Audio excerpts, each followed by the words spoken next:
Hello and welcome to the 2025 edition of Jerusalem of the Mind, the annual event sponsored by Mr. Gabriel Safdie, that I've had a privilege of being a part of for the third year in a row, which I think entitles me to tenure, unless attacks on DEI spread to Canada as well. My name is Kareem Shaheen. I'm the moderator of the event. I'm a Middle East editor at New Lines magazine, former correspondent for The Guardian in the Middle East.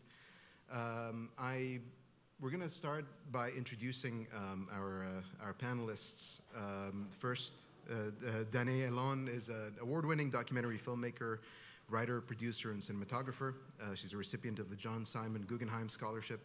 Her films have screened in TIFF, Berlin, Tribeca, Leipzig, CPH Docs, IDFA, Doc NYC, Doc Aviv, Docker, and many others. Her latest film is Rule of Stone, which is premiered in the international competition at the International Documentary Film Festival. And in addition to her film work, Danae is an adjunct lecturer at Queen's University in the Department of Film and Media. Moustafa Bayoumi is the author of the critically acclaimed How Does It Feel to Be a Problem? Being Young and Arab in America, which won an American Book Award and the Arab American Book Award for Nonfiction. It has also been translated into Arabic. Also, he authored This Muslim American Life, Dispatches from the War on Terror, which was chosen as the best book of 2015 by the Progressive magazine and awarded the Arab American Book Award for Nonfiction. He's an accomplished journalist, a columnist for The Guardian, and a professor of English at Brooklyn College, City University of New York. Yakov, a historian and public intellectual, has published on the interaction between science and politics, science and religion, the history of science and technology.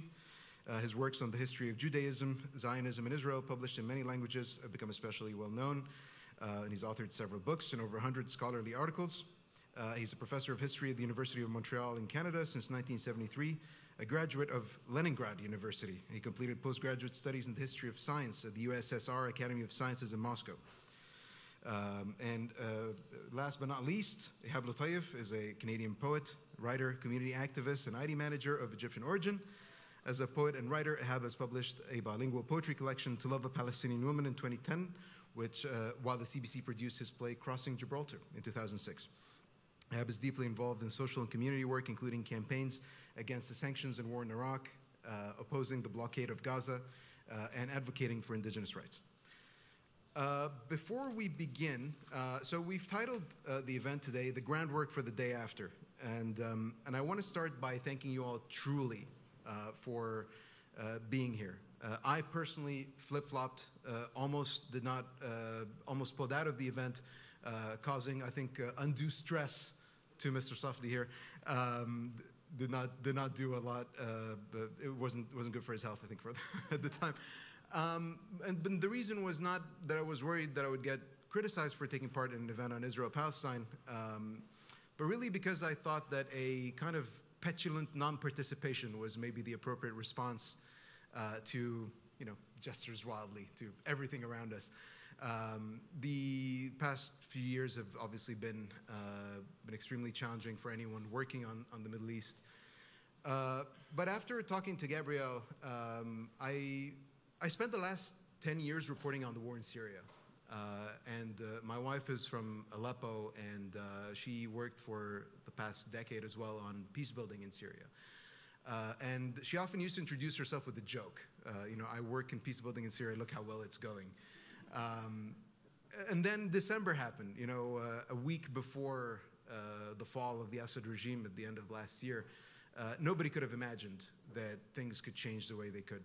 She had resigned herself to not ever going back home to see her country and to visit her family. And everything changed in the course of a week. And so things can change, it takes an act of radical optimism to imagine a day after the horrific reality that we're enduring today. As the great Mahatma Gandhi said, you may never know what results come of your actions, but if you do nothing, there will be no result. And so here we are, not doing nothing, and trying to imagine a future that is better than today. So with that, enough out of me. I'm going to start by asking a question of Danae. So I've been absolutely enchanted by your film, Rule of Stone, which illustrates how design and aesthetics have been employed as tools of political strategy and cultural dominance. And central to the documentary is the mandated use of Jerusalem stone in construction.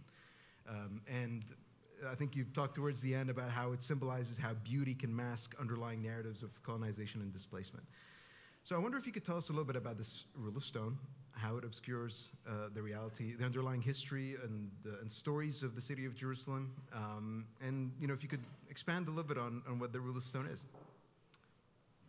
Hello, everyone.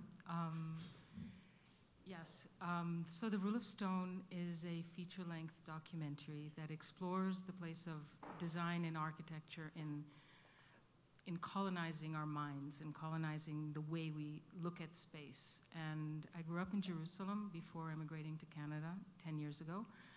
And I've always been fascinated by the role of architecture in space and how it impacts the way in which we identify with space and then ultimately fight for the space, fight for our rights in a space. And as I grew up in Jerusalem, I felt that somehow the occupation of, the occupation really manifested itself in the way the city was expanding and growing and just becoming like this tremendous monster of stone. That is how I experienced it visually. And I remember walking around Jerusalem with my father, and he used to say that architecture is the most visceral expression of the human condition, of how we behave. And I used to see, around the neighborhoods, how people that were living in former Palestinian parts of the city, whether they were west side or east side, I mean, this whole east-west is again, also a colonial construct of how the city is divided. So you used to see how they used to build floors above and how they used to kind of just take over these places and these homes, and how they then imitated those places and homes and other settlements that were built after 1967, and kind of just created a continuity of space and shape. So I was very interested in making a film about architecture, telling the story of occupation and colonization through aesthetics and through beauty. And so that's what the film's about. It was really hard to make in a non-intellectual way, because I didn't want to just appeal to scholars and university students. I wanted to make a film that was communicable to, just a larger audience. You talk a little bit about the irony of preserving a history that is kind of not the history of the state of Israel. The population that kind of that was displaced. That's the history that it's preserving and the culture that it's preserving, and it's kind of making it the new population's own, right? And I wonder if you could talk a little bit about, because I was kind of, I listened to that segment of the documentary, and I thought to myself, there's maybe a silver lining here, that maybe if we preserve some aspects of the history, whether or not it belongs to the current people living in Jerusalem or the current population living in Jerusalem, that maybe there is something positive there, because in the aftermath, one day maybe when things are resolved, post-conflict reality, that this character of the city is preserved in some way into the future. I mean, it was interesting because all the architects that you talked to seemed very uncomfortable with talking about their role in maybe changing the demographics of the city and all of that. But I was kind of seeing a little bit of the silver lining of it. I wonder what you think of that. Well, it really comes down to actually how the narrative is told in relationship to space, and how we then talk about it, and whether that is acknowledged or not. So that in and of itself is not acknowledged, and archaeology and architecture is really in the hands today of truly messianic ideas that are spread throughout the whole country, and Jerusalem is the capital of it. So in a sense, you can look at Jerusalem and see this is the capital of the apartheid state of Israel. And its shape is really just an amalgamation of that idea.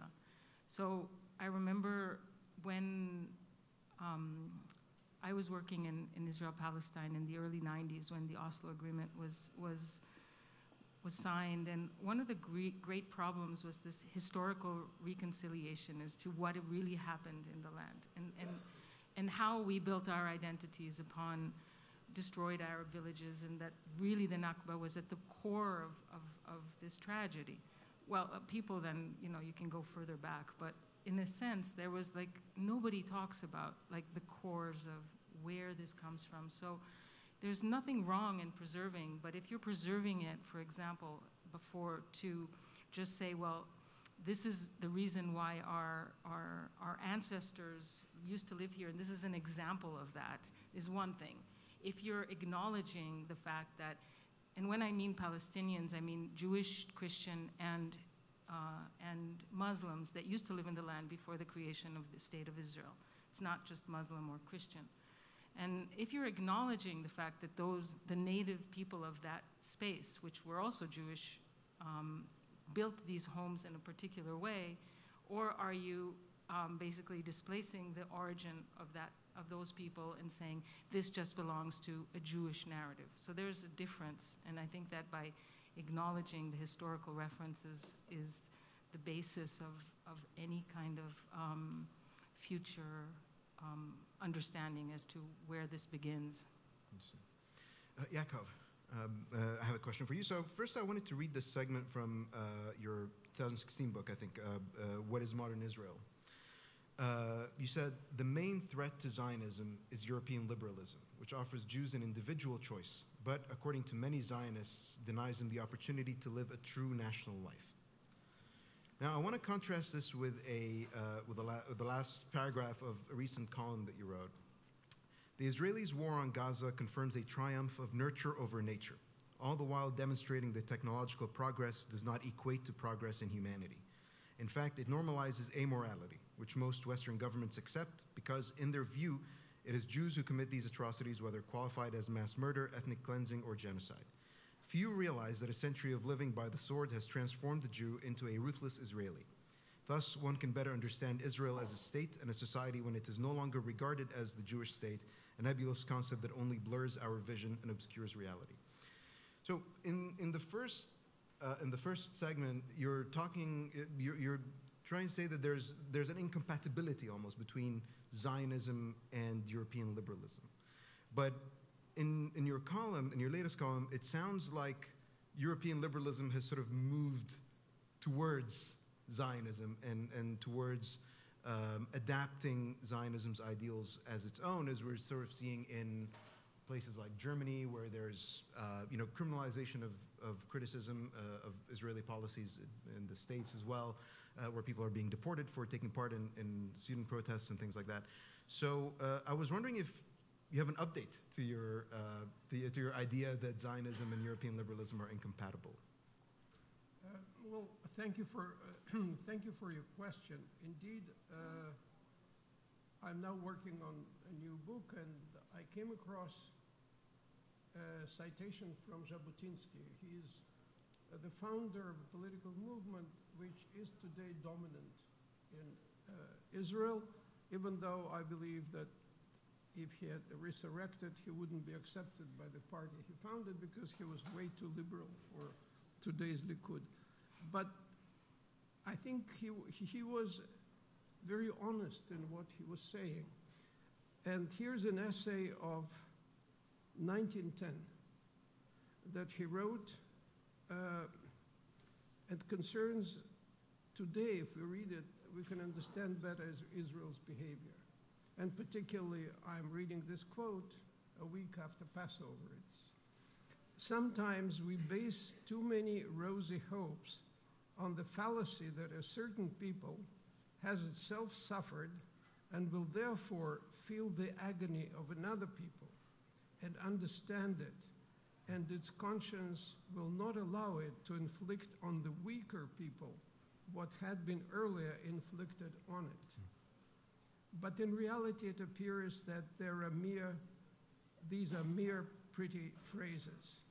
Only the Bible says, "You shall not oppress a stranger, for you know the heart of the stranger, seeing you were strangers in the land of Egypt." contemporary morality has no place for such childish humanism. I think it's very relevant because we are talking about a movement which in 1910 was not even started, that today has shaped generations of Israelis. And I think liberalism, European liberalism as it existed then, was indeed an anathema to Zionism, because when Zionism was started, most Jews were against it. Those who were against on sort of social grounds said, we're about to be accepted by this society, and you're telling us, like the anti-Semites, that we don't belong here, we have to go somewhere. So that's quite natural that Zionism was rejected, because there was a belief in liberalism and all that. And when Israel started as an independent state in 1948, it was a latecomer. And that's one of the problems, that a latecomer to the colonial settlement, because by that time colonial settlements were being dismantled and Israel was about to be started. But through the history, Israel has become a pioneer. And that's what refers to the second quote. Israel has become a pioneer in terms of unabashed discrimination, unabashed apartheid, and things that Israel was doing were unimaginable in Europe, say 20 years ago, 30 years ago. Actually, I think one journalist, Israeli journalist, wrote that had Le Pen père, would make it to become a politician in Israel, he would be somewhere on center-left. Because the whole spectrum at that time was already skewed towards what we call right. And I think that today Israel is behind the deliberalization of Western societies. It's not doing it out of ideological conviction, but it's doing it out of practical necessity, because justifying the unjustifiable is a difficult task. So there used to be arguments, there used to be debates. I remember, I'm old enough, that there were debates, you could debate convinced Zionists, and we had different opinions, there were panels. It's no longer, because first, dissident discourse was ignored, silenced, and now it's police and judicial measures are applied to dissident discourse. So, and at the same time, what I think was important for liberal societies is the rational debate, rational political debate. And it has been substituted with emotions and moral superiority. Right. So and by the way, anyone feel free to jump in if you have like a comment. May I jump back to Jerusalem? Yeah, of course. When I first visited Gaza, Gilo, an interesting lapsus. Yeah, but when I saw the architecture of Gilo, I said, oh, but that's built against tanks. Yeah. It's impossible to pass there with a tank. I think there was a tremendously military aspect to new Israeli architecture, but that was my uninformed opinion. I wonder if you could talk about, I mean, as someone who came here from the Soviet Union, you know, as you see this, this decline in the values espoused by Western liberalism as we knew it when we first, I mean, I'm an immigrant too, and I came here, you know, I came here from Egypt and from Lebanon and Syria, and there's an ideal, right? There's an ideal about this society that you're coming to, and it's very disheartening to sort of witness, as you said, trying to justify the unjustifiable as a ruling elite and as a ruling class in this society. And I wonder how you deal with it, how you deal with this sense that these ideals that you believed in when you first came here are sort of on the decline. And is the solution to it, non-participation? Is the solution to it trying to change it from within? How do you fix things? Well, non-participation is not an option for me for two reasons. I value enormously the conditions in which I've worked at the university, which gives me ample time to think and makes it possible for me not to repeat what I read in newspapers. And I think it's important to give back to society that society provided me with. And the second, your quote from Gandhi, I get inspired by a Talmudic quote, if I may. The work is ample and you may not see the results, but you cannot desist from it. And I think that on the topic we're discussing, there's ample reason to abandon everything and to abandon hope and stop talking about it. I think that I still believe that there are a lot of rational people around, there are a lot of moral people. And just explaining that to one person, for me, is enough of a justification of the effort that I put in. But I do encourage rational debate, because today, you mentioned that when I arrived here from the Soviet Union, I was in search of freedom. And indeed, there was freedom.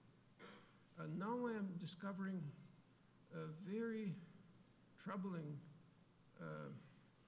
reminiscences of the Soviet civilization here. Criticism in the Soviet Union could be dismissed as, oh, that's imperialist discourse. Do you recognize the same way that if you say something, oh, you're a Hamas supporter, and you are a stooge for Putin. You don't discuss issues. In other words, I discredit you personally. And I think this is a betrayal that we here on this panel and people in the audience and others can do something to turn around. But it's not being developed in a vacuum. There are much stronger forces that create the context which is propitious for that, and I can talk about it later. I don't want to belabor it too much. I mean, I asked you the question because I want to help myself wake up every morning. And I think talking about why it still matters to continue to participate is a really important thing, because I think that's also key for why we're here in the first place. Because it's so much easier to just retreat into a cocoon of just I don't want to be a part of anything. So I'm grateful to you for elucidating that. Moustafa, I want to go to you now. I want to read a quote from your book. I think it was how does it feel to be a problem? It seems barely an exaggeration to say that Arab and Muslim Americans are constantly talked about but almost never heard from. The problem is not that they lack representations, but that they have too many. And these are all abstractions. They are floating everywhere in the virtual landscape of the national imagination as either villains of Islam or victims of Arab culture. Yet, as in the postmodern world in which we live, sometimes when you're everywhere, you are really nowhere. I wanted to ask you about this in the context of Gaza.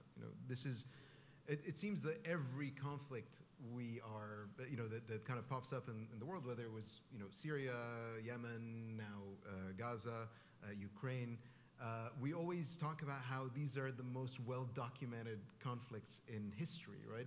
There's so much material out there. And especially with Gaza, we're constantly seeing the images and the videos and the destruction and the suffering.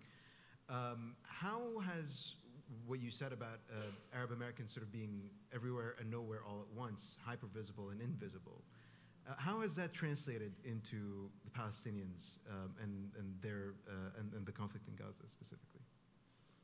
Sure. Thank you for the question, and good afternoon, everyone. It's great to be here and talking to you all. My short answer to the question is that I think the nature of power is to make things appear and to make things disappear. I think that we could consider that a kind of definition of power itself. And I think we're seeing that played out. We saw it played out in 9/11, for example, in the United States. Just as a brief aside, I'm actually from Kingston, Ontario, by the way. But I went to... Won't hold it against you, but... Yeah, I know. This is Montreal. But then I moved to the United States for graduate school and have stayed there since. So I have my foot in both places, I guess you could say. So I think I'm familiar with, the Middle East, as it's called, with the United States political landscape and with the landscape here also in Canada. And I've seen them change over the years. And I've seen, for example, how in the United States, immediately following 9/11, there was a massive exertion of repression that particularly attached itself to the bodies of Muslims and Arabs within the country. And much of that was engaged in sort of large-scale sweep arrests, for example. In other words, the ability to make people in themselves disappear, right? It's the nature of power to make things appear, to make things disappear. And the way that we see that being articulated today is very much, I think, we can see that on the streets of New York City, on the streets of, on the campuses across the country.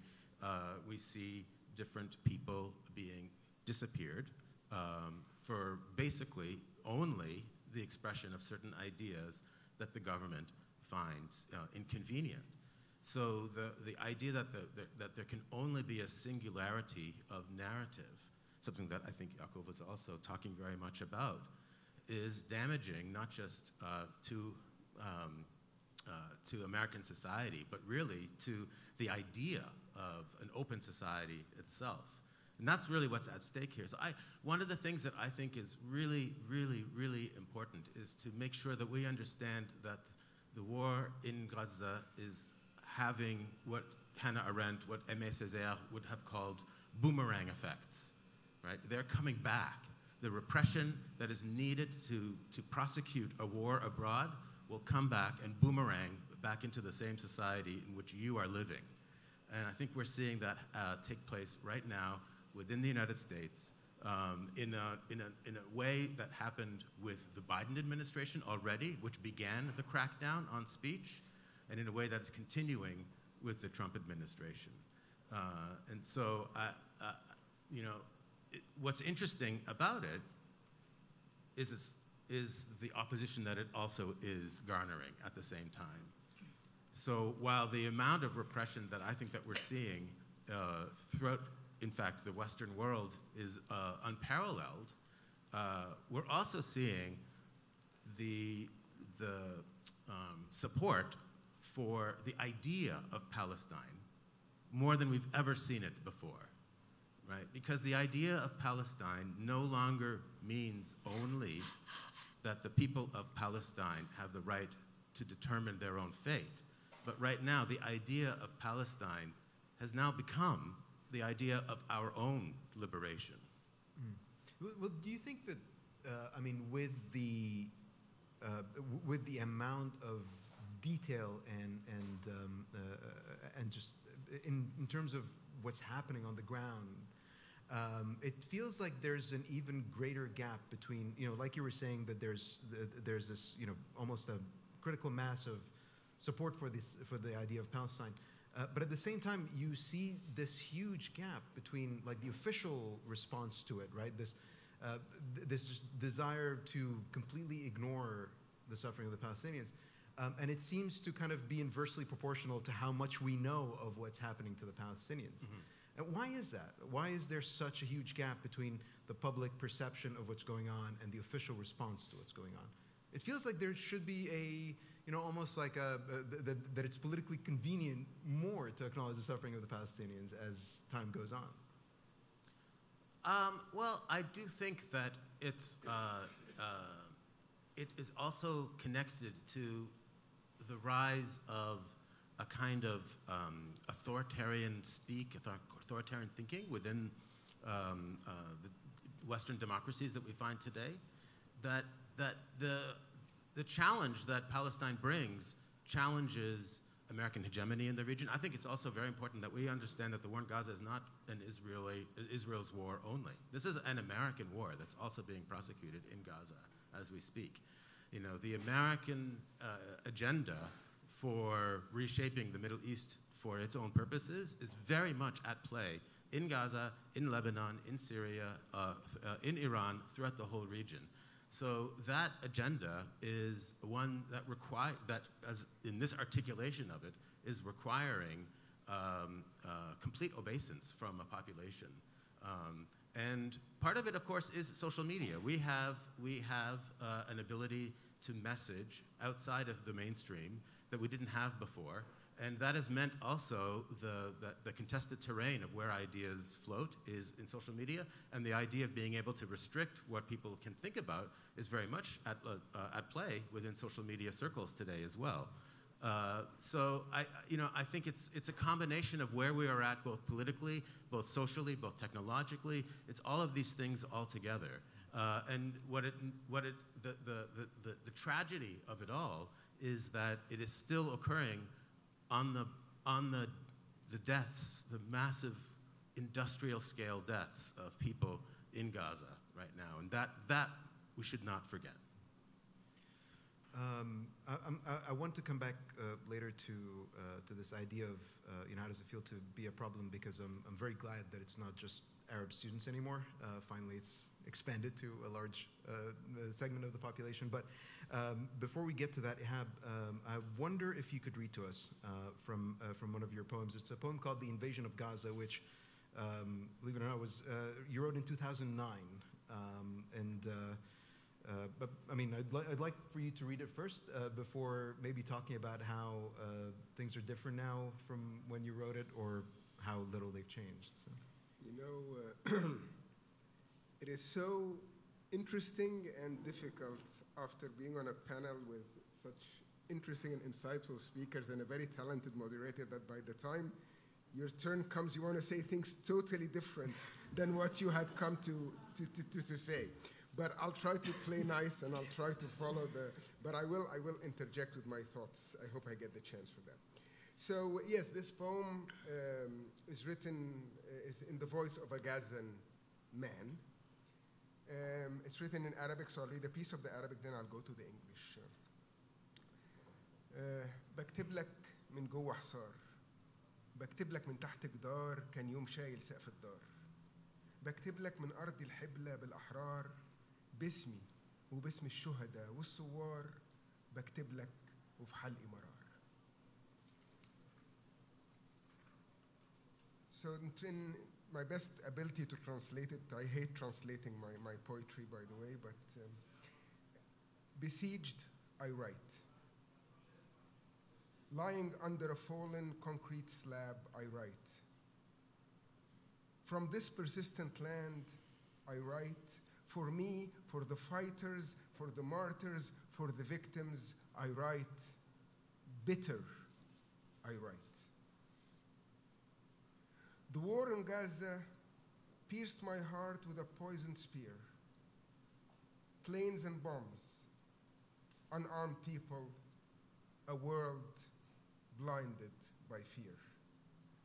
I call on you, but you're confused. But you're confused, clueless, manipulated, used. For you too, they have a plan. But you can't see. Your time is near. The war on Gaza will shame you to the end of days. But you can't move, you can't think. Sometimes you can't even shed a tear. Okay, I'll stop here. This was written during another war on Gaza that was very mild compared to the genocide we are seeing now. In 2008, 2009, over the new year, that war was launched,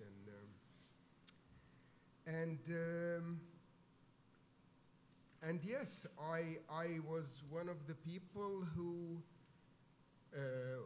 joined after that the Global March to Gaza and worked on the flotillas, and we thought that things cannot go much worse and things will get better. Yet, and that's where it comes to what I heard from my esteemed co-panelists here, we were also dreaming that if this, I was in a lecture by Simon Sebag Montefiore just half an hour ago, and he said that a Palestinian intellectual, I think it was Khalid, he came to Arafat and told him, why are you focusing on pleasing the Arab leaders? Why don't you focus on just having the students around the world stand up for your just cause? And he said that Arafat just said, yeah, ignored this and continued in his merry way. But now it's happened. Now it has happened without Arafat trying or anybody trying to make it happen. But it seems that it's not about how much we know, because wars, atrocities against civilians have been going on for the last 20 years, and more they're on our media, and now they're directly on our phones 24 hours a day. But it seems that doesn't matter at all. It seems that what matters really is what's happening in the halls of power around the world. And it seems that in these halls of power, there has memory of what happened, for example, during World War II, including the Holocaust, have been forgotten, because they didn't live them. And they say that we can recreate the grab of power, the control of people without paying the price. It seems that that's the dominant mentality that is controlling most of the rulers of today's world, and especially those who are populist and have this right-leaning mentalities. So what do we do? Of course, yes, 100% Yakov, 100% Danae, 100% Moustafa, we continue to try to work. But I think we need to change our modus operandi to take this into consideration, because it seems that the voice of the people, as long as it's confined to the streets, does not affect those Machiavellian ideology leaders that are controlling our world today. And more they are in control. Yakov, you wanted to jump in? Yeah, I think it's important to understand that support for Israel has suffered for a long time from a democratic deficit. That's what you were talking about, that the ruling class supports and the population objects to it more or less. Even in the United States, 53% today consider Israel in a negative light, and definitely in Europe it's much higher. But it makes no difference. And again, I would say that Israel here is a startup nation. Startup in the sense that it shows that it's possible to attain very complicated and very morally objectionable goals by ignoring public opinion. And this is something which wasn't practiced too much here in Western societies. There was a certain degree of shame, there was a certain degree of appropriateness. Now the masks are off. And Israel helps. Israel is one of the first to do it. And even before the genocide in Gaza. And I think here is the larger context that's more important. That we live in Western societies who undergo crises, in plural. What is the normal, traditional way of coping with a crisis? Suppress freedoms, militarize, and ignore democratic rights. So that's exactly what we've been observing. You know, in the current electoral campaign that comes to an end tomorrow, there was discussion whether 88 fighter jets should be bought in Canada from Lockheed or from Saab in Sweden. I didn't see any rational debate against whom exactly those 88 fighter jets are needed, because the only country that threatens Canada, I don't think they intend to use them against the United States. So, but there's no rational debate. And when you raise this question, you'll look like half crazy, because you go out of the established discourse. So we have to understand that the ruling class has to suppress freedoms one way or another. And the times when things worked well and there was a certain freedom and there was a certain social justice, because one of the reasons I'm talking about the crisis, and here in that part of Montreal you could see it graphically, poverty, homelessness, and at the same time, 88 fighter jets that Canada so much needs. And in order to make people forget this, you need an enemy. So it was the Muslim, the Arab, Putin. There will be another, no doubt. Yeah. And unfortunately, perhaps because of the social media, perhaps because we are all too well informed, population is a lot less active than it used to be, except the students. Well, in the United States, there are demonstrations actually all the time. All the time, every day, pretty much. In New York City, there's a demonstration. Every week, there's a major demonstration. Demonstrations have never been more important and more inconsequential, right? As of now, yeah. And I think that's really key, because we talk about the ways in which societies are run and how they should be run, and it's not, obviously we see all kinds of problems even with electoral politics. We then think, okay, well, we move to the street, but the street is managed so much that the street is inconsequential at this point, and we're seeing it reach an apogee moment right now. But I think it began at least as far back as 2003, when we saw massive demonstrations around the globe to prevent the war in Iraq from happening, and the U.S. just went ahead and did it anyway, right? And so we need another kind of political imagination that can think beyond the things that we've had in the past. Ehab, go ahead. Two things. In 2003, they managed to stop some countries from joining the coalition of the willing. But you mentioned at the beginning of your statement, they have never been as important, and also have never been so insequential. How do you match the two? They've never been. Why are they important? They're important because they actually develop community. They develop an important moment of a coherence of a group of people coming together for a cause. But the nature of power is so absolute at this moment that they can ignore it. But don't they help the echo chamber and prevent from seeking other ways to achieve results? So actually, I want to jump in in response to that.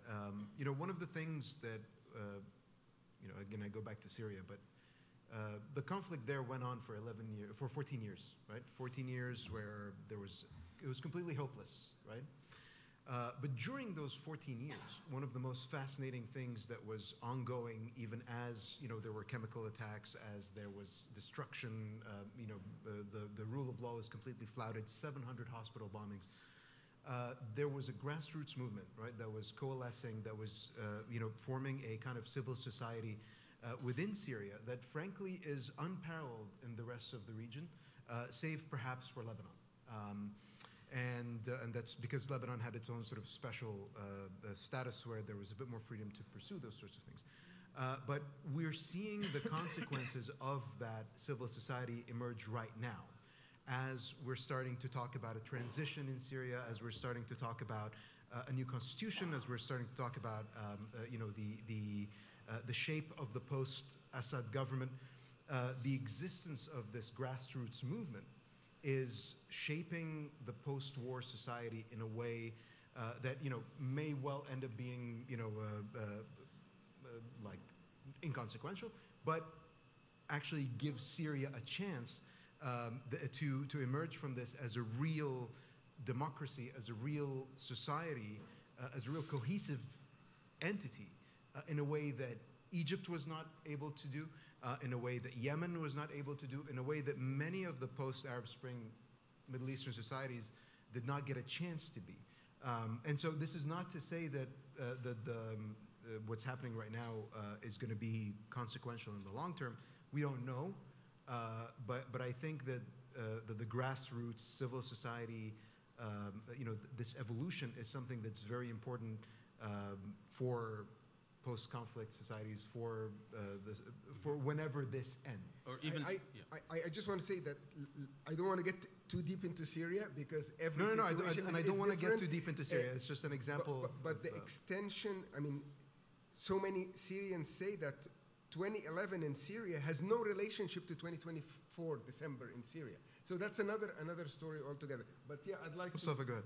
Yeah. Well, all I will say is that I think in many ways, the first Intifada was like that too. The first Intifada really developed a lot of civil society organizations within the West Bank and among Palestinians. In a similar fashion, corollary, the encampments. I don't know how many people spent any time in the encampments. Those were mutual aid societies for those students, actually. And that was true in the United States as it was in Canada. I actually went to the one in Queen's University. Sorry, I bring up Kingston again. But the encampments were really lovely environments, despite everything that you hear in the mainstream and by the powers that be. Those are just all lies. The encampments were also mutual aid societies that thought that they were taking education, they were taking the reins of their own education. They were teaching themselves about the history of the region, about the history of Palestinians and Israelis, about the history of Dabki, of Judaism and Islam and Christianity. Like, they were actually really warm and wonderful and inviting places.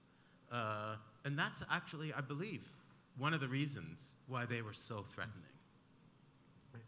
Danae, I want to go back to you. I really highly recommend you see your film, Rule of Stone. It's truly enchanting. Truly an enchanting production. I wanted to ask you about, your film. There were calls to boycott it from some organizations. I wonder if you could talk a little bit about that and about the challenges of, producing something that speaks to the reality on the ground. At a time where nobody seems to agree on what the truth is, where, and just the challenges of being a journalist and a documentary filmmaker at a time like this. Wow. Yeah. I don't know where to begin, really, because I'm listening to all of you. And I think that from the entertainment, like the way I experience it in the film world, which I think has a great deal to do with how people are reacting to content, and there's just so much, and also there's a certain kind of dumbification of society. I think that is deliberate, which all the major corporations are part of, whether it's Apple, Netflix. I mean, you cannot, I don't know who has a subscription to Netflix. I can't watch anything on it, and then I ask myself, well, how is this possible when I travel to film festivals, and there's some really, truly important work being produced by incredible people that cannot be seen. It does not reach the mainstream. And so you have to start questioning, also how we are being exposed to certain content when on the phones we just see images and images and images and images, but nobody anymore is processing, curating what it is that we can have a conversation about, which used to be the case, let's say, I don't know, even 10 years ago in a film festival. You had confidence in the public broadcaster. The public broadcaster would really think through certain ideas, for better or for worse, but there were people that were trying. So with the disarmament of all this, because there's no more public television that is supported, there's no more money for film, it is so difficult to produce, and then to show your film to an audience. And my film is a prime example of it. I cannot show my film in Canada because everybody is afraid who will be offended by my film if they see it, whether it's Palestinians or Jews, or the encampments, so there's been such a polarization of the way in which we consume media that we're just, sticking labels to things. Oh, well, they're a Zionist. Oh, they're this, they're that. And they don't know what they're talking about. They have no historical reference, deep historical reference. So the reality becomes really, really contentious. And I've experienced this profoundly. On one hand, I really understand the non-violent boycott movement against Israel, and I support it fully. On the other hand, I feel that it is also used within certain groups to kind of eliminate the voices of certain very critical voices that I think are really important. So that has pained me tremendously, because even though I have not woken up to the Palestinian fight for freedom on October 7th. I have done this my whole life. And so in a way, like, I feel that a lot of people in our, like me, okay, people that I grew up in Israel, I left Israel, I now live here, I have a certain point of view. We've been in total solidarity with the Palestinian movement for liberation. Today we find ourselves completely orphans because we're being attacked from all sides. We're being attacked by the radical left, by the kids of the encampments that will look at any kind of discussion with me as a form of normalization. That is not normal. That has to come also from all sides.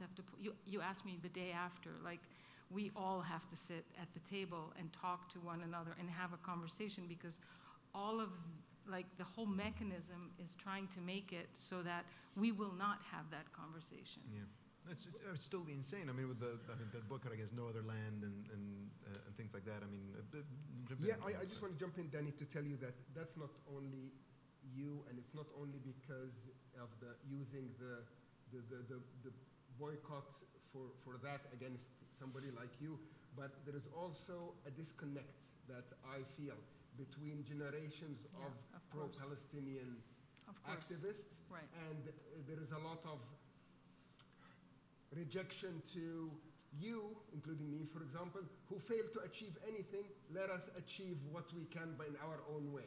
And I heard that in the encampment in McGill. I heard that in the encampment in the University of Stockholm. Yeah. So it's not only limited to any geographic. I agree, and I heard that 25 years ago when Oslo was signed.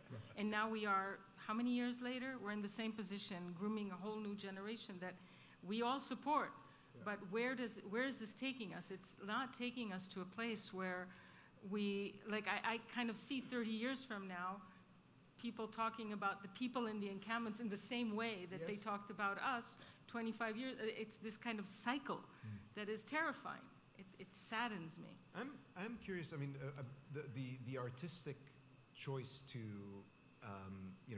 to kind of take a step back from the day-to-day, all the violence that's happening, all the intensity of being on social media, and to sit and kind of do a work that is interested in kind of taking a step back and just looking at the society through the lens of the Jerusalem stone is a fascinating thing to me. We've been working on long form for the past 4 years, and I'm always shocked at the fact that people sit and actually read. Because what we've been told is that people are too, we have the attention span of a gnat now. We don't sit and watch anything that's longer than a 6-second video on TikTok or Facebook. And that dates me, Facebook. Nobody's on Facebook anymore. But I am. But they're coming back to it, by the way. Oh, you are? No. It's fascinating because I think people actually want to withdraw from the persistent, constant outrage of being on social media, and they actually want to almost consume media in the same way that they used to consume the newspaper.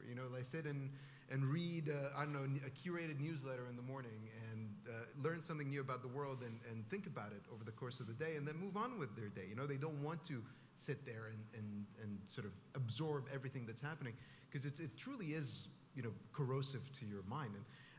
And I wonder, how does it feel for someone to, you're sitting there and you're absorbing all the news that's going on in Gaza and in Israel and Palestine, and you take a step back and you try and contemplate, that artistic choice How do you feel it fits into the way we consume media now? Like, are you able to get people to sit and just sit back and be like, okay, I'm just gonna talk about Jerusalem Stone for an hour and a half? You know?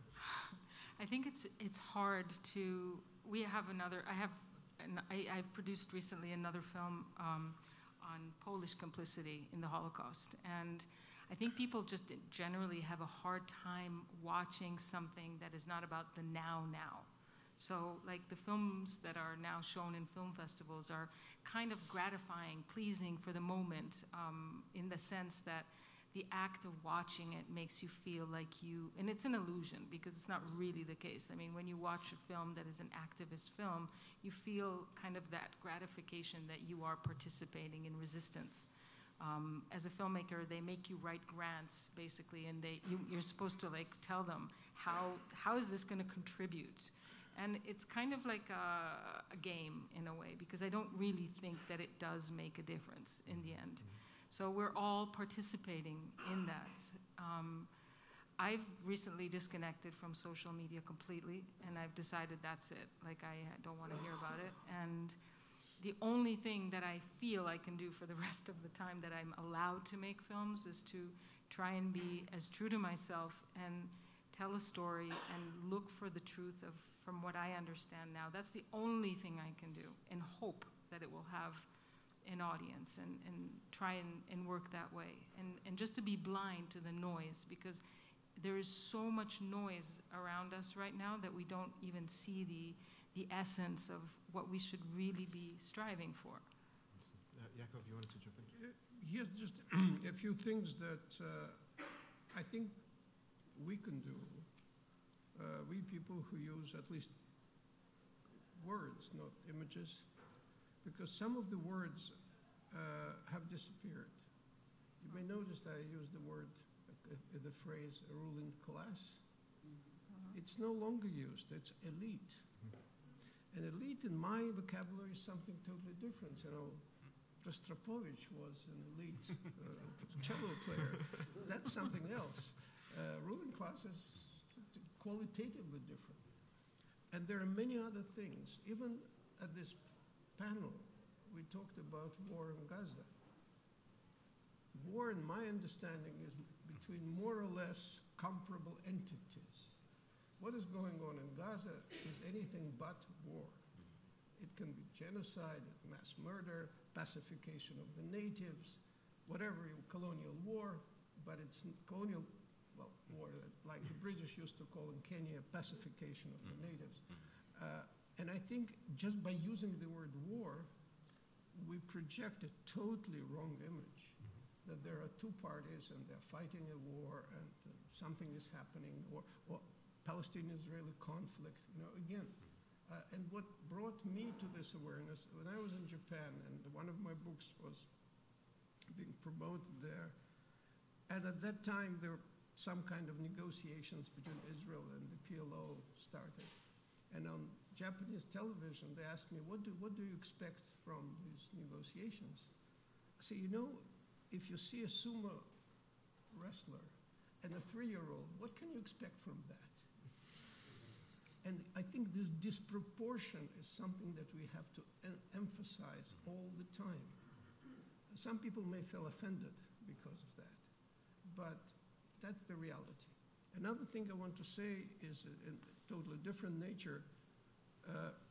One of the reasons that the phrase ruling class disappeared and many other words disappeared is that the left has disappeared. Left has degenerated into identity politics, and I would say sinned the first in terms of cancel culture. It's their original sin. Now they're paying for it. So that discourse makes me uncomfortable. I don't want to hear it. That word, N-word, makes me uneasy. There's a straight road to what we are experiencing today. You know, kefir, you know, I feel uncomfortable. Hamas sympathizing kefir right here. It's aggression against me. That's what's being said. Yeah. Oh, yeah. And I think that this is happening because rational argument has been substituted with emotion and manipulated emotions. So I think that the disappearance of of the left is partly the cause that the demonstrations are inconsequential, that many protest movements unrelated to Western Asia, even that is in Western Asia, not Middle East. You see, it makes a lot of difference. Yeah. So I think that there are many other things that have disappeared, and we who deal with words can resurrect them and can start using. I try to use them, and I think that may clarify things for people. But there's a lot of educational work to be done in general, not only about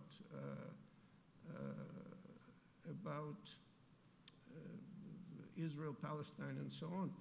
You know, Warren Buffett, the billionaire, once said that there is a class war going on and we are winning it. So he doesn't shy away from the term class war. What other words do you guys think we should bring back that describe the current moment but we haven't used in quite some time? The concentration of capital, for example. No, there's a whole vocabulary that is there, which has been suppressed because you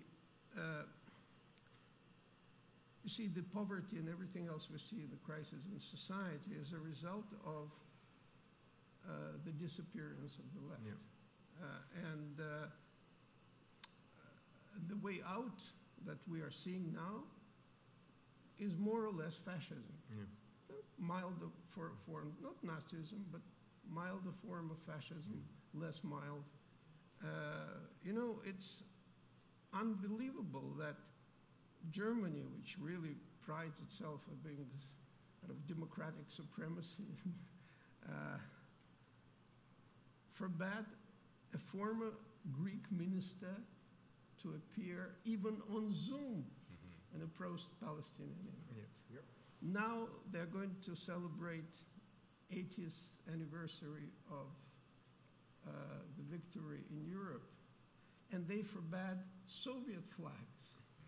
Look, there is something going on there that, and I'm just taking Germany as an example, but there are many others that you could find. And on top of everything that, Europe and Canada as well prides itself as being the light unto the nations, that we are carrying democracy. And to me, it appears very similar to the mission civilisatrice of the old times. They don't use the cross, they use something else, but I don't see much of a difference. I'm very conscious of the time, and I could talk to you guys forever. Can I add one little thing? Yeah. I just want to add something about boycotting and in general. Like, I want to say something. I experienced something very strong with this whole idea of a tremendous amount of resistance coming from kind of just classifying you as where you're from. But there's also a lesson to be learned from it as a creator. And I was in Amsterdam premiering my film, which was in and of itself wonderful. And at the same time, feeling so threatened by the fact that I was being targeted at the same time. And I really tried to understand that. I really tried to understand how is this affecting me, and where do I dismantle my ego and try to really see this in a way that I didn't see it before. And why is it happening? And how could I see it? And how could I learn from it? Because there were like all these other, like there were 2 or 3 other Israelis walking around Amsterdam that day, and like in those days. And there was this kind of, they were so, I don't even know how to express it in words, but there was a kind of humility about them that I hadn't seen before in the film business, where you would have this kind of whitewashing of the occupation through film, through representation, and you could still feel comfortable in your society and at the same time represent its evils. And for the first time, I actually saw how that was being dismantled. And I thought, maybe they can take something back and feel and rethink the way in which they portray, because even if it means 2 or 3 people now learning something from it, it produces a new form of expression. And I thought that there was something really strong learn from that, even though it affected me. And I think that is something that we as artists need to learn how to do, is we need to kind of understand how to recreate and understand and reshape our ways of seeing ourselves within that mechanism. Love that. I mean, before I open it up to the audience, I'd like to ask Moustafa and Ehab a question. We have an election tomorrow in Canada, one of the things that the Conservative candidate said was that we don't want these wars that are happening, halfway across the world. We don't want to bring them back to Canada, right? And I don't have an opinion necessarily on it. I don't want to put words in anyone's mouth, but I'm curious how you interpret that, like this idea that there are these conflicts that are very far away that we maybe ought to care about, but kind of, in our hearts, and not necessarily try to create movements around or try to create any global solidarity around. I'm curious how you interpret that statement and whether you agree with it or not. Moustafa, why don't you start? Well, I think that's a, can I say stupid statement? Can I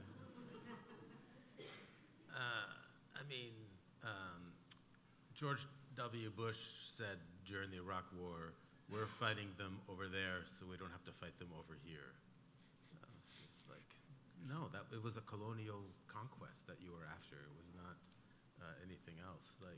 And in regards to the Canadian election, I mean, it's not that Canada is somehow, hermetically sealed off from the rest of the world. In fact, Canada is part of the Western consensus that creates that enables the state of Israel to continue with its genocidal campaign that's going on in Gaza right now. So, and it's not going to be only in that situation either. Canada is a member of the world, and that means participating in the world and taking responsibility for the ways in which you participate in the world. And to say that we don't want the world to come here is irresponsible for taking responsibility for one's own actions, if you ask me. There's a saying in Arabic, كلمة حق يراد بها باطل. Right. A righteous word that is intended to bring falsehood. The idea here, and it brings me back to Danae's work about the Jerusalem stone. There can be a good idea that we want Jerusalem to look beautiful, and then use that to impose a certain urban system that discriminates against some people. Same thing back to Israel, the unrecognized villages of the Bedouins. Same idea. We want them to live in a respectable, well-planned villages, but the end is we make them live nowhere at all. And the same thing about the conservatives here. There can be a positive thing about trying to maintain social peace and limit the kind, at least, of interaction between people who are emotionally or ideologically related to certain struggles. But on the other hand, to use this to stifle freedom of expression, that is the foundation of anything good that we are living in the West or in Canada or whatever, and to use that selectively to silence this group but allow this group under different pretenses is a ridiculous thing to even consider when it comes from somebody like Pierre Poilievre or Donald Trump or people or groups or entities that their end goal is already quite clear to most of us. I've often encouraged friends who are kind of subscribing increasingly to the authoritarian vision of the world to go and live in Egypt for a few years, and try to say what they think, or go to Assad Syria, or in current day Syria. Well, yeah, I mean it's going to be challenging, but I mean nobody's ever taken me up on it. So anyway, we have. I wanted just to get to what not bringing war here. I think we don't need to bring it here in the sense that we don't need street fights. Mm-hmm. But Canada has supplied arms to Israel. The United States, well, without U.S. arms, much of the genocide wouldn't have been possible. Germany supplies a lot of arms to Israel. A lot of countries vote in support of Israel. So I think that Canada and other countries participate actively. But there is another aspect, and that's much touchier issue. For those here who stand by Israel and proudly display Israeli flags in front of old age homes and other Jewish community institutions, I think they've abdicated all responsibility for what they're doing. They think that it's free of charge to support and stand by and praise and say we are proud, and not to pay any price for that. I think there's something wrong about that. I think Peter Beinart in his book, I think he said that there is a responsibility for solidarity.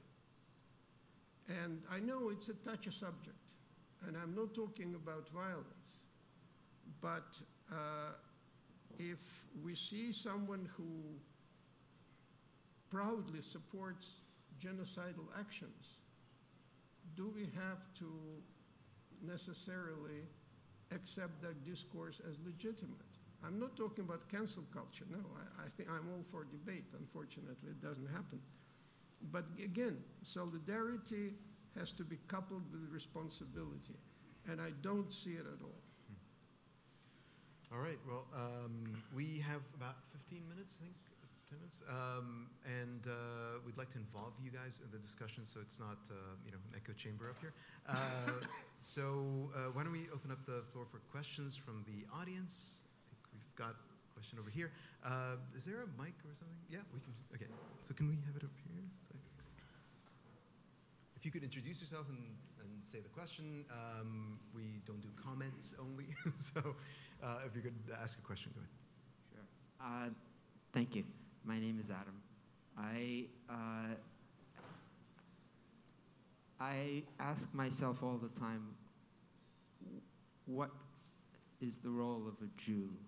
And I think of a word, doikait, which in Yiddish means here-ness. And I think of the Chernovitz conference in the 1890s, where it was being decided what language will be spoken in the land of Zion. And I think of, with shame, of the Yiddish New York Festival, where people had to use emoticons in their chats to signal other pro-Palestinian supporters because there was a tacit boycott. But Yiddishkeit as a movement had great vitality. And if you think of where Rothschild was wanting to situate Jews, it was Argentina.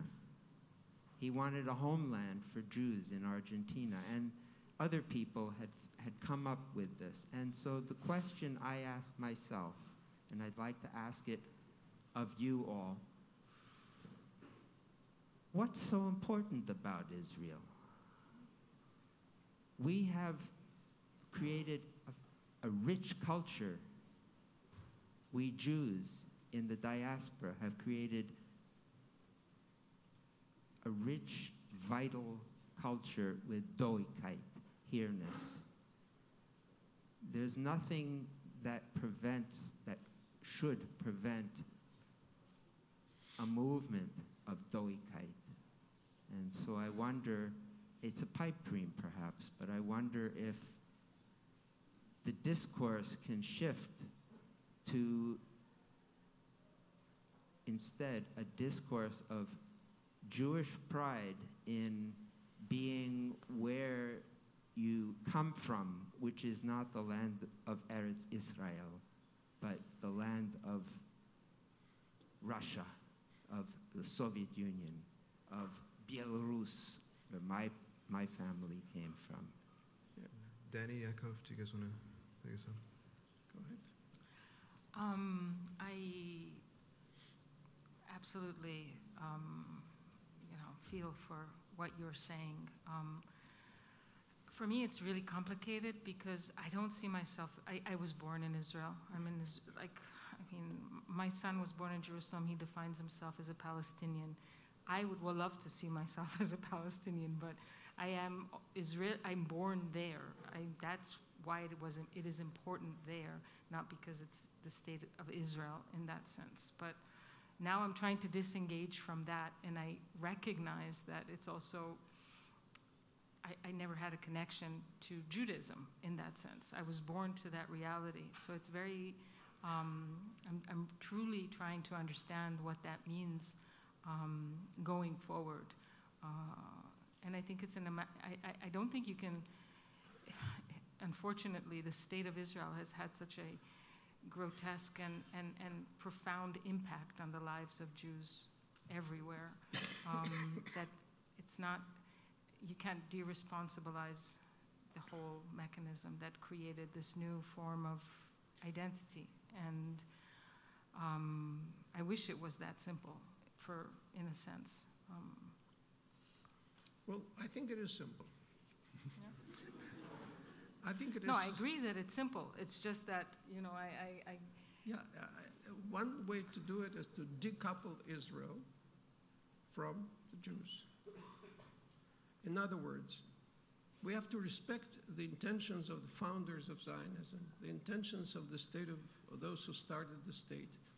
They wanted to create a new Hebrew, not a Jew, no. They wanted to create a new culture, and they wanted to get rid of religion, of all these, definitely of Yiddish, and they succeeded.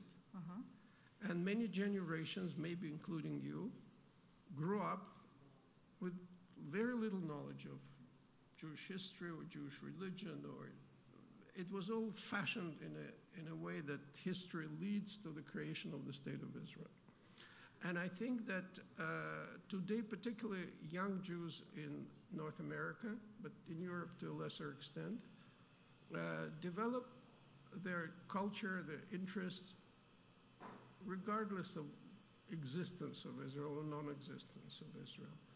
And I think that's another way of undermining the colonial settlement in Palestine, is by saying, well, these people wanted to do this. They created their own culture. They created their own state. But it has very little to do, because they wanted to negate Jewish culture. They wanted to negate Jewish religion. And they did that, and they did it very successfully. There's no place in the world where you can be de-Judaized more successfully than in Israel. So this has to be known. And second point, very short point, there are many times more Christian Zionists than Jewish population in the world. Pastor Hagee, whom I don't quote too often, said that there are 50 million Christian Zionists in his group, Christians United for Israel. For your information, there are about 15 million Jews in the world, including babies and old people. So we're talking about incommensurable things. And this has to be emphasized, to answer your question, that it's not a Jewish thing. I'm fascinated by this because there's a parallel in the Middle East right now, another state that's kind of de-religionizing, Saudi Arabia, which is, I grew up, being influenced greatly by the Saudi version of Islam and all of that, and a lot of my compatriots, especially Egyptians, Syrians, Lebanese, who went to work in the Gulf, and were influenced by that very conservative fundamentalist strain. And right now, Saudi Arabia is kind of, they sort of completely neutered the power of the religious establishment. And the foundation of the state is sort of slowly being made into a Saudi nationalism that is completely decoupled from Islam as a faith. Like Islam is an inspiration for the rules, for the laws, for the culture of the country, but they're very deliberately trying to implement a nationalistic vision of the society. And I think it's a good thing. It's a, and people don't talk about it in a negative sense. And it's very curious to me, these parallels between the two societies, between Saudi and Israeli society, and I don't think that gets talked about very often. True, but I think first of all, that's mostly a top-down project in Saudi, and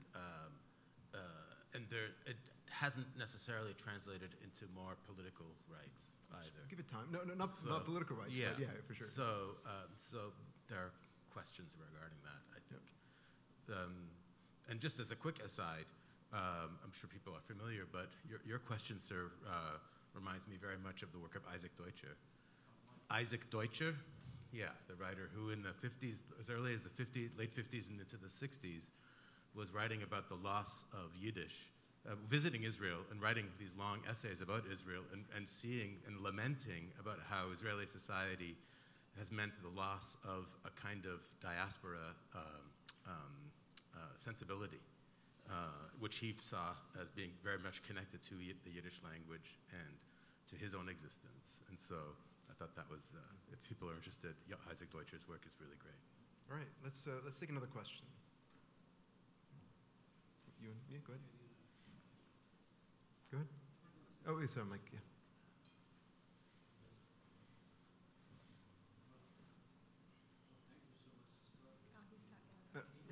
Sorry.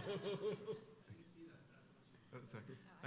Okay, we'll go there and then we'll come to you for the end. No, we'll come to you for the last one. I like the idea of let's get back and talk about the ruling class. Oh, sorry, Sarah. And also the fact that there's words that we should stop using, like hate, hateful about demonstrations. Could you speak closer to the microphone? Oh, I'm sorry. Okay, is that better? Yeah. Yeah, okay, so in terms of words that we've dropped using ruling class needs to come back, and words that keep getting repeated that should not be repeated the way they are, that every time there's a demonstration, it's hateful and it's hateful and hateful. Could you just talk a little bit about why Canadian universities or McGill, Concordia are so terrible about Gaza? I understand Christian Zionists in the States, but we don't really have that here. And I never thought that we had an AIPAC equivalent here. So why is McGill, from day one, has just been so cruel, I think, to their students who were suffering and seeing their families killed? And I don't know, McGill, why are they so terrible, and what can we do about it, I guess? I think I can speak to that since I'm from inside McGill. You're saying we have no equivalent of AIPAC. We don't. We don't. Not exactly the same, but there is a lot of connection between different powers that support Israel. Some of them Jewish, and some of them might not be, with the higher administrations of a university like McGill. And from day one, the imbalance of the statements that came out of the McGill administration before anything became public were totally unbalanced. And some of us, many of us from the inside, asked the administration to be balanced, just be balanced. Acknowledge the suffering of the two groups in the same way. They would not, they would turn a blind ear to any such advice, and they continued to antagonize the students that are supporting Palestinian rights and push them further and further and further. And at the end of the day, they had their way set. Let's remember that the courts and the city of Montreal refused to dismantle the encampment, and the administration turned the campus into a military zone, literally for 2 weeks. And any of those who saw the forces that dismantled the encampment, they were not security forces, they were more like paramilitary forces. So why I think the reason is, to me, is very clear. It is the influence of certain groups that hold Israel dear in one way or the other over the administration of the university. And I think that till recently, English-speaking universities were more influenced by these groups. But now, and I work in a French language university, so in spite of my books and articles, I never was particularly molested for what I was writing. I don't think it would have been the case at McGill. I have to say that I've been at McGill for 25 years. My public positions are very known. I have not faced or felt like internal pushback against that, except indirectly sometimes, but nothing serious. Yet I want to also add one thing to understand But you don't teach. But I don't teach. That's the difference. That's even more, Yakov. That's even more because I'm not protected by academic freedom, you know. But another thing also is that McGill, I don't know if it's only McGill or there are others, but it's one Quebec university that's under a federal royal charter, and it does not have appointees to its board by the Quebec government, for example, which is very different than French universities, and maybe Concordia as well. I'm not sure, so I'm not saying it strongly. So that is also another difference for McGill in particular. Okay, well, Yeah, but I just wanted to finish that the French language milieu here was relatively freer about Palestinian solidarity. It's coming to an end because the Minister of Education used to work for Zionist lobby here. Now she's a Minister of Education, and she decided to interfere into the content of academic courses. I, among others, signed a petition for her resignation because that goes against every rule. But the Zionist lobby is extremely professional. They have a strategic vision of what they're doing. And we have to respect the powers that we face. understood. Before we go, I'd like to give Gabriel an opportunity to say something. I have lots to say, but Yes. good. Because there's so many points have been made, so many. Yeah, thank you. Gesticulate with one hand, not I two. want to. I'm Italian. I want to thank you first of all, Kareem and Ehab, and Moustafa and Yakov and Danae, for participating in this I think very important discussion, because I think this discussion is one that is needed, and that's why I wanted to have this continue. We're going to the 8th year of this discussion. I want to acknowledge Shelley Pomerantz for having helped bring this event to a long way to where it is today. She's right there. And I want to say that it's so interesting, I don't know, much more than interesting. It's extraordinary to see how much this kind of panel, this discussion that we're having today, going back to its origins, how much things have changed, how much the world has changed, how much the actual subject, themes and the problems we were trying to deal with, and the sides that we're trying to look at, both sides and so on, how much that's changed. It's not so much to being sides anymore, as you can see from this discussion. We're living in this world. We're all affected everywhere by what's going on. And we cannot disentangle ourselves or try to avoid, facing the realities of what's going on, whether it's Palestine, I think also in, I would say, Sudan too, or anywhere, because it's all connected. And I just believe that we have to continue this kind of dialogue. Rational, I think, civilized, rational, informed dialogue like this is what we need so much more of. And I'm so happy that we're continuing with this event, and I would like to go on with it as well. I want to say one thing, though. I grew up like in, just as a little anecdote, born in Palestine. I was 8 years old when Israel became a state. I lived through the euphoria of the state of Israel. My sister Sylvia was with me. We grew up into a socialist state, so socialist. We were going to kibbutzim, even though we're middle class, bourgeois families, kibbutzim for summer camps.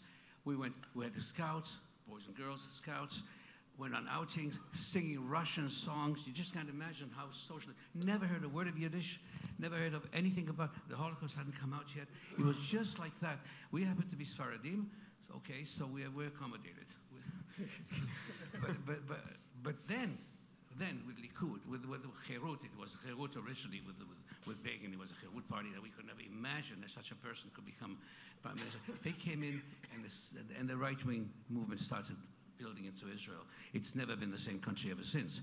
But when I came back, having left this socialist, utopia that I left as a child, and I was not socialist or anything. That's what I grew up with in those formative years. Having gone back, I couldn't go back to 1974 because of military service that would have been imposed on me. So 74, I went back, and let me tell you, I said, I can't believe this. I've come back to an American colony. Friends, one of my closest friends talks about shooting, Syrians on the Golan Heights and things like all kinds of stuff, and the materialism and so on. It was a different country altogether. So it's no longer the Israel I knew. But I want to say this, that the people are there, the country is there. One has to face that reality. We have to find ways to learn to live with that, with this, and always never forget the people of Gaza, because they're the ones who need all this sympathy and support. Thank you.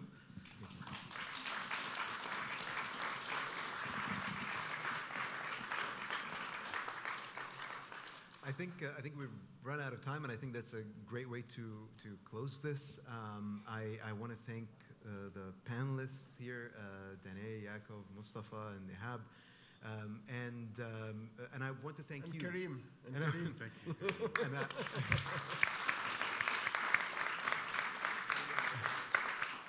And I want to thank you for taking the time to come and for not doing nothing. So thank you as an audience for being here, for being so wonderful.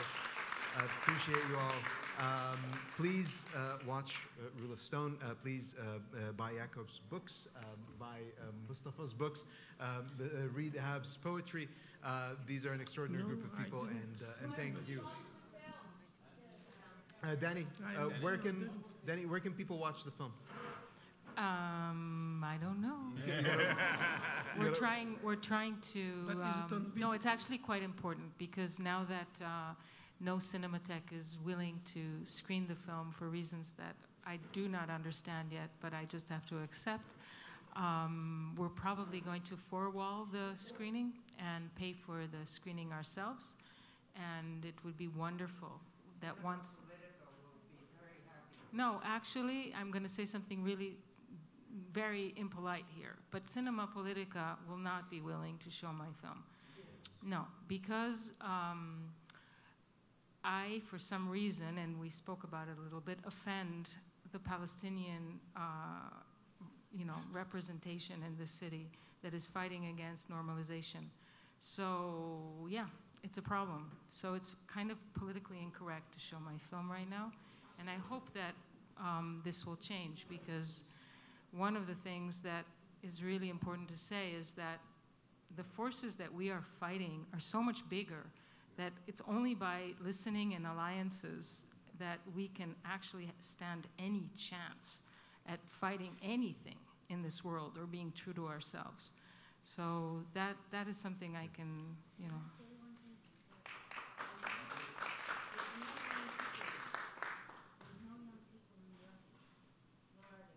I'm here.